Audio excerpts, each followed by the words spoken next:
What's going on, guys? Happy holidays. My name is Arrow, and in today's video, we are going to be breaking down my Poison Pathfinder Ethereal Knives Zoomy Mapper.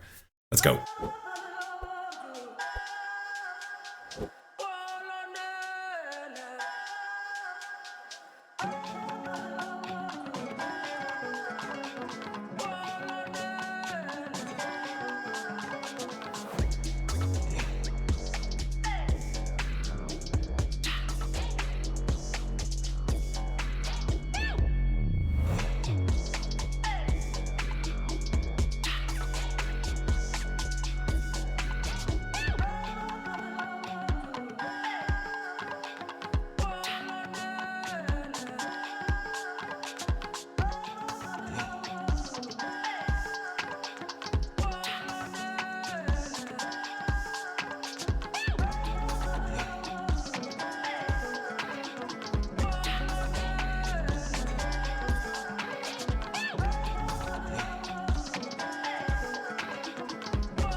All right, so let's dive right in.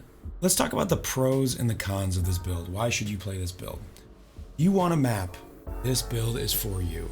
It is a blast to map with. It flies through content, pretty much obliterates any endgame mapping content without Inspire Learning or Headhunter. I did delirious maps with this. I'm so sick of Delhi that I didn't run very many, but it can absolutely do them. I farmed Breach, Legion, Abyss, Harbingers, all juiced to the max with this for several days and made a ton of currency. It was just wonderful for this content. We'll talk about the cons. It's not a great bosser. Anytime you have a poison build where you have to self-cast or self-attack, you have to ramp, which means you have to hit a bunch of times. Now, you don't have to aim because you're EK, so you can just be anywhere and just spam your spell, but it's just not a great bosser. Once you get your damage high enough, it can kill all the non-pinnacle bosses. I have about 9 million in POB right now, and I killed the Exarch, I killed the Eater. It wasn't great for it, but it works. So if you're looking for like an all-around amazing all-content build, this probably is not for you. But if you want to map and then every once in a while do a boss here and there, this is fine. It melts the Guardians with the damage that I currently have, but not great for the pinnacle bosses. Another con is until you get your damage up, it's not a great Sanctum farmer because, again, you have to ramp your damage. But again, similarly to the pinnacle bosses, once you get your damage up, the guards just melt. So it's actually decent at Sanctum once your damage is high. I chose to ignore Sanctum on this build for the most part because I was blasting Legion and Breach and making so much currency. And I said, I'm just gonna blast maps with this build for a while, and I had so much fun. So highly recommend it if you are looking for a fast mapping build, high quality of life. Another perk, you don't have to aim. You get the Helm Enchant that gives you a Nova effect for your EK, and it makes it so your ethereal knives go everywhere. Very satisfying. We have high cast speed, we have Explode, we have Poison Prolif, permanent uptime flasks, at least while you're mapping, and also pretty close while you're bossing. You can modify the flasks to make sure they're full uptime on bosses. But again, this is not a bossing build. If you want a bossing build, you should play something else. This is designed to map and designed to blast. So let's talk about the gear, some of the interactions. We're going to try to be relatively quick about this because this is a really flexible build. You can do a lot of different things. So a lot of the gear pieces aren't super particular. So let's talk about the helmet. You want Ethereal Knives fires in a circle, and then that's really all you need on your helmet. I got life, I got res, I got pierce on the helmet, and the implicits are just things that I rolled. You can get things like nearby enemies ever use chaos res. I didn't feel like spending too much money on this build. The shield, I bought a chance to block shield that also had spell suppress, because we do cap our spell suppress on this build.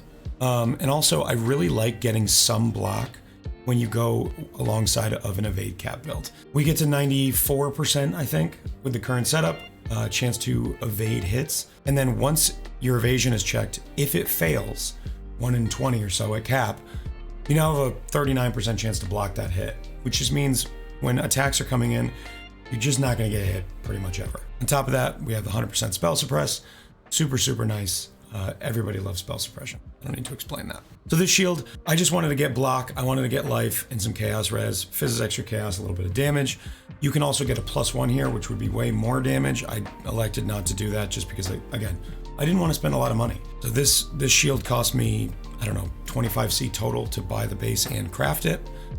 This helmet, I crafted myself with a few essences, and I bought the base for like a divine, but this was like a week ago, so I don't know what they cost now. We'll go to the boots next. Again, spell suppress, move speed, life, res. I bought the base for, I think, like 15C, and then I just spammed some Ichors and Embers on it until I had something useful. So far, we are looking at less than 2 divines for our first 3 gear slots. It's a very, very easy to get going build. The Stygian, I found this, so I don't know what it would cost, but again, all you care about here is life and res. The increased flash charges gained is nice, but I don't think we need it. As an S, Gentle Touch are our gloves. I bought the Cast Speed and Frenzy gloves for 70C, which at the time was like a fourth of a divine. These are, without the implicits, are 10 chaos, maybe even less. So you can get whatever you want here. You can get some life, you can get a frenzy charge, a lot of cool stuff that you can get on the implicits. So you don't have to try to match this, but getting these with some implicits is really nice. Our weapon, Apex Rage. This is a 1C item. I got nearly perfect rolls and a Unholy Might implicit, because Unholy Might gives us fizzes extra chaos. It's really strong for us. I think I paid a divine for it perfectly rolled with the corruption. I would try to just get the corruption and not get really, really good rolls. Our rings, I made this ring with a few essences. It's essentially nothing. A little bit of dex because we needed it for the chest. We'll talk about that in a minute. Some res, some chaos res, and some life on a chaos damage base. Not very exciting. This, I bought a cast speed fractured base for like 2C. And then I just hit this with chaos damage essences. I think I used like 5, and I got some strength, some life, and we were good to go. The amulet, I needed dex and int, so I bought one that had +1, some res, and dex and int, and I crafted life. I think this was like 80C or something. The reason we need all this dex and intelligence is because I got this chest. I actually don't recommend going for this chest, simply because after I bought it, I realized how much I was going to have to do to get to 300 dex and make sure I had 150 intelligence. Now, the intelligence you need anyway for using Apex Rage, that's not a huge problem, but the dexterity I had to go get on a few pieces of gear, like on a ring and on this amulet, and I just don't know that it was worth the investment. You could buy something better, like a +2 here, get better rings. If you get way more res on a ring, then you can solve your res here and then get more damage on other gear. So I actually don't think I recommend the Dendrobate, but I got this one for 1 divine with perfect rolls, +2, and increased damage.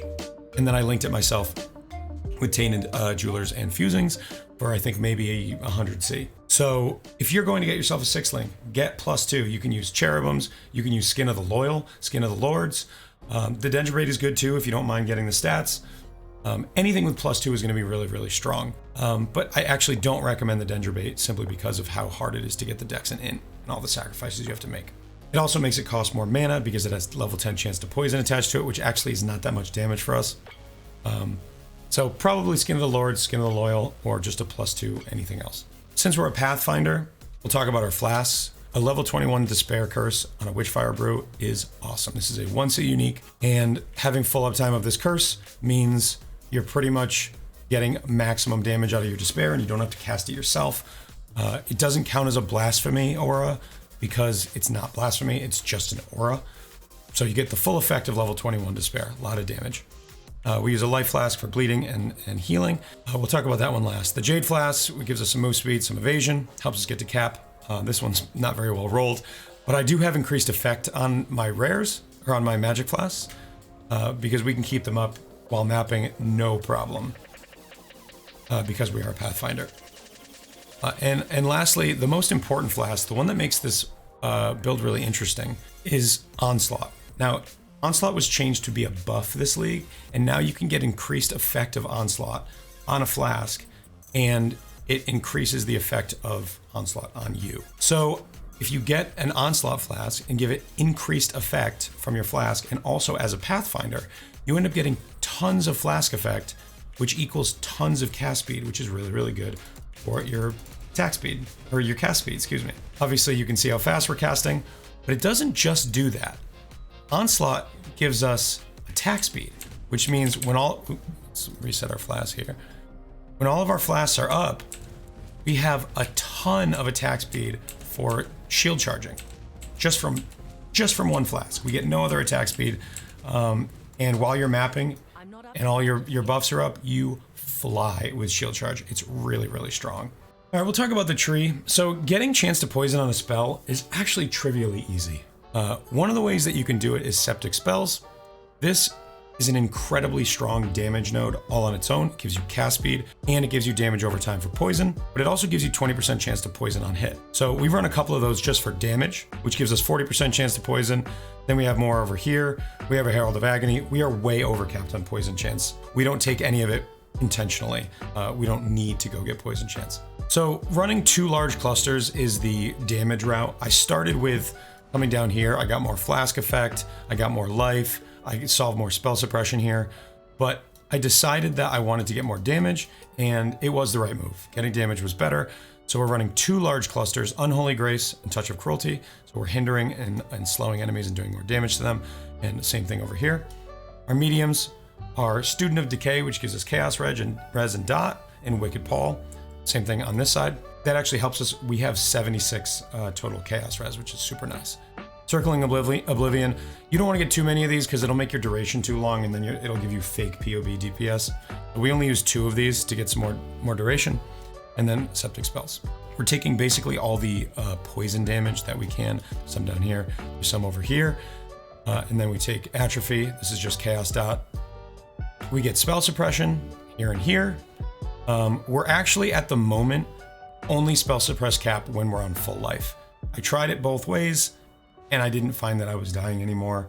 If you want to get fully Spell Suppress capped, you can grab some here, you can grab more on your gear, but I am currently running the Revenge of the Hunted node, which gives you a 10% chance to be suppress capped effectively on full life. Some more chaos damage over here. Because we're chaos res capped, this is an incredibly powerful node. This gives us a huge amount of chaos damage over time multiplier. We have a very powerful Watcher's Eye. You do not need this, but I got very lucky. I bought this for 3 divines. It has evade, attack hits, phasing, and blind, because we do use grace and haste. So this is super strong. If you just get 2 of these, it might cost you a divine, and it's very nice to have. Jewels like this, you basically just want to get life and damaging ailments deal faster. You can get increased poison damage, increased dot, things like that. But these are not very, I don't have very good rare. Up here, damage over time, poison. Yeah, cast speed, damage with poison. The interesting jewel that we have is Impossible Escape. Because this build was designed to be a mapper, I decided I wanted to get frenzy charges and endurance charges. There are a number of ways to solve this, but the easiest one by far for a mapper is to just take Overcharged. Now again, these will not be up on Pinnacle bosses, but this is not a Pinnacle boss farmer. You should not be playing this build to do a lot of bossing. It can do the bosses, but it's not what it's for. It's for mapping, and therefore Overcharged is super strong. You take this, you have full uptime. The power charges don't matter, but you have full uptime of Frenzy and Endurance charges. We get +1 Frenzy on our Gloves, you can also take this one. I chose not to simply because I didn't want to spend the points on it, and I just had other things I want to spend points on. But Frenzy Charges are nice for us to give us cast speed and more damage. But Overcharged is really nice. So we use this Impossible Escape. This was like a divine. This is not a necessary setup. If you don't want to spend the currency on this, you could either path out here, which I actually don't recommend, or simply just use those points somewhere else. Oh, looks like Danny's in my hideout. And that's pretty much it on the tree. We get life where we can, and these flask nodes here. We get +1 curse as well. There's a lot of flexibility here. You can take more jewel sockets if you have really good jewels. If you want to get more life, you can path down here, take life on the way. The poison nodes, the more flask stuff if you want to get full uptime on bosses for your flasks, even with increased effect on them. More life over here. But I chose this route. I think this is a better version of the build. Let's talk about our gem sockets. We are running Malevolence, Inspiration, and Divine Blessing here. Malevolence is just more damage for your damage over time. And because we are running Eldritch Battery right here, we have a bunch of ES that we can spend. So when we press this, it uses about 3/4 and then it heals back up. We'll get back to our ES in a moment. In our helmet, we have Plague Bearer, Increased Area of Effect, Enhance, and Anomalous Withering Step. So Plague Bearer, I pretty much never use. I put it in here just to use on bosses. You don't need this for mapping. It doesn't really do anything because your clear is so good already with your EK, but it is nice to have on bosses. We do so much poison damage and we stack it up so fast that one cast of EK while mapping will recharge your Plague Bearer to full, so you can press it anytime you want. You got a tanky rare or something, you can use this. I never used it. I even forgot to use it on some of the pinnacle bosses that are in this clip, so I was just missing damage. We also use Anomalous Withering Step. This gives us more withered debuffs on enemies. Alongside of the Enhance that's also affecting the Plague Bearer, we get up to 9 debuffs on an enemy the first time they enter the area. So you walk up to a boss, you hit your Withering Step on your left click, and they immediately have 9 stacks of Wither on them. On top of that, we have Anomalous Herald of Agony, which gives the Agony Crawler a chance to inflict Withered on hit. So at max stacks, which he's going to be a lot because we poison so quickly, you're going to have max Wither stacks on bosses without using a totem or self-casting Wither. This is fantastic. I really like this setup. I would recommend it on any caster that is playing poison.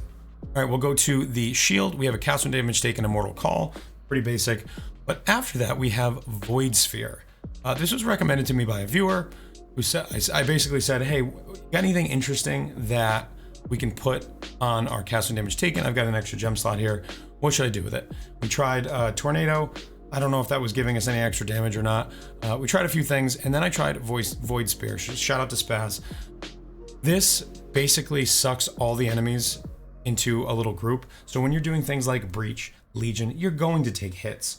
And this goes off so often that it's regularly grabbing all the enemies and pulling them together. And then your explosions from your Asenaths are really, really tightly packed on those enemies. This Void Sphere feels so good defensively. It pulls in the uniques, it pulls in the rares. It's very, very strong. I enjoy this a lot. So next we'll talk about our auras. We have the Herald of Agony that we discussed. We use Grace. You don't need Val Grace once you get your evasion really high. We're actually at evade cap without this, so you don't need Val Grace, but I just haven't swapped it out. We use Haste and Val Haste. This is super strong because I want it to zoom. Haste is amazing. The Val Haste is up all the time. When you hit that, you are casting like 9 times per second. Again, we'll get to that. And then a level 3 Enlighten is all you need here. In our gloves, we have faster attacks and shield charge. Unfortunately, my strength is pretty low, so I can only use a level 10 shield charge, but it moves so fast in maps. We also have a flame dash to get over ledges, and then a portal. You could do more things here if you had other ideas for gems. And let's talk about the 6th link. So we are using Anomalous Ethereal Knives. This gives us additional projectiles. I actually never even got a 21, which would be like 12% more damage. I just wasn't leveling these in my offhand, and I should have been because they're about 10C to buy. So we get this up to level 24 from various sources. Levels on EK is super, super strong, even on this poison build. We use Awaken Added Chaos because it gives us +1 and then more damage. Unbound Ailments. I use Chain. You can use Awaken Void Manip or regular Void Manip for bosses. I killed some bosses even with chain. The less damage with hits doesn't affect us because we're all dot damage. You can get an awakened one here for even better clear. I actually tried a pierce version with pierce on the tree, and then I switched to this chain. And even though we lost a support gem by switching to chain, our clear speed went up by like 100%. So I highly recommend chain. And then if you want a boss, have a void manipulation ready to go. We use Spell Echo. Obviously, Awakened Spell Echo is better here, but again, I didn't want to spend a lot of currency on this build, and I succeeded. I think I spent less than 10 divines on everything, and it was an absolute blast to play. And lastly, Awakened Deadly Ailments. This is cheap. I think it's a divine to buy it fully leveled already. Very, very cheap for an Awakened gem. All right, so the Pathfinder Ascendancy. We get a bunch of damage from Master Toxicist and Poison Prolif. The poisons you inflict during any flask effect, which is all the time, have a 20% chance to deal 100% more damage. Big poison damage. Nature's Boon gives us flask sustain, so do these travel nodes. And Master Alchemist gives us 20% increased effect of magic flasks. That includes our onslaught. Also, removes elemental ailments. I get no ailment immunity on this build except for this node. I actually didn't mind it. Every once in a while I get frozen and immediately unfrozen. But that happens pretty rare because we don't get hit very often. I actually didn't even mind it, just using this for ailment immunity. The last Uber Lab, you're just going to take these 2 half points because neither of the rest of the nodes are that good for us. Nature's Adrenaline gives us attack speed, which we don't use, so it would be only movement speed. Nature's Reprisal gives us conversion, which we don't care about. Chaos damage with attack speed, which we don't care about. And Chaos skills have AoE, which we don't care about because of EK. And then Veteran Warrior does nothing for us. So we just take these 2 nodes and we get 15% chaos damage. We get a total of 10% flask effect and 8% flask duration. And in my opinion, that's worth taking. There's a lot of flexibility in this build. You don't have to feel pigeonholed into using any particular item. When I first got to maps at level 70, I had 2 obliteration wands, and that's pretty much it. And I was clearing tier 16 maps almost right away. When I switched to Apex, that gives you a lot faster damage. So when you get into the really, really juicy content, it helps kill those really difficult rares and uniques faster. So I recommend that when you go to the end game and you really want to juice up your maps, you're using an Apex Rage. But obliteration wands do work alongside of Azenats, and that was a lot of fun. So I switched over like maybe in the late 80s. This character is level 95. Did not die a lot while mapping. It does die every once in a while because, again, it is evasion based. Sometimes you're going to get a crit's going to get through when you're really juicing. We are doing some pretty intense Eldritch Gaze content. We're really packing our maps with content. So we do die from time to time. If you were to turn that off and just do Alkin Goes, you'd level to 100 no problem. It is a really nice mapper to level with. We never even found a good relic for this build, so I'm using 29% chance to avoid being stunned. There's so many good relics that would have made this build better. Unfortunately, I never found one. So this build can be made a lot stronger with this slot right here. All right, so this build has a bit of an issue with mana. So we decided to go Eldritch Battery because that's an easy solution for solving mana, but it didn't entirely solve the problem. If you stand still with Val Haste up and all your frenzy charges and you're casting really fast, you will drain your mana to 0. This build doesn't get any leech because it's poison, which means the hits don't do a lot of damage, so leech is not that effective. One of the solutions that I considered was going for Discipline with a Watcher's Eye that gave me ES on hit. That would entirely solve the problem, but it didn't really feel like investing that much. So we're basically just kind of dealing with it. We have 800 energy shield and we have 1 roll here that gives us ES recharge rate. Our ES recharge is always going because we don't have mind over matter, so it's always recharging. So if you can get more recharge speed, that'll solve this problem. I didn't invest into it at all, but it definitely would fix the issue. So on single targets when you're fighting bosses, if you just stand still and cast, you're going to run out of mana. Our mana cost is 114, which is exacerbated by the 7-link chest that we have. So if you don't go that route, it'll be easier to solve. We could run a mana flask and not go Eldritch Battery and just get more reservation, run a mana flask, reduce cost of skills, get it down to 30 or 40, and then have 150 unreserved mana. We could go that route too, but this seemed like the easiest, and because I'm not doing much bossing with it, I just didn't really care. Every once in a while in a map, I will run out of ES while I'm fighting a rare, but that generally means I'm just not moving enough, and I'm probably gonna end up getting one shot if I don't keep moving. So cast, move, and you see your recharge is more than enough, even if you stand still and cast a bunch. It's not ideal, but honestly, it didn't bother me that much. But just do know that if you do play this build, you're going to run into this issue unless you find another way to solve it, which there may be. I'm not an expert at Eldritch Battery builds, so I didn't really have a lot of ideas for solutions here. And like I said, I didn't really feel like I needed to. All right, that's gonna do it from me. I hope you enjoyed this video. I hope you enjoy if you play this build. If you have any questions, down in the comments below, come over to my Twitch, twitch.tv/AER0___. I'd love to answer your questions there if I can. Please like, subscribe, comment below. It really helps me out. Thank you so much. And as always, take care.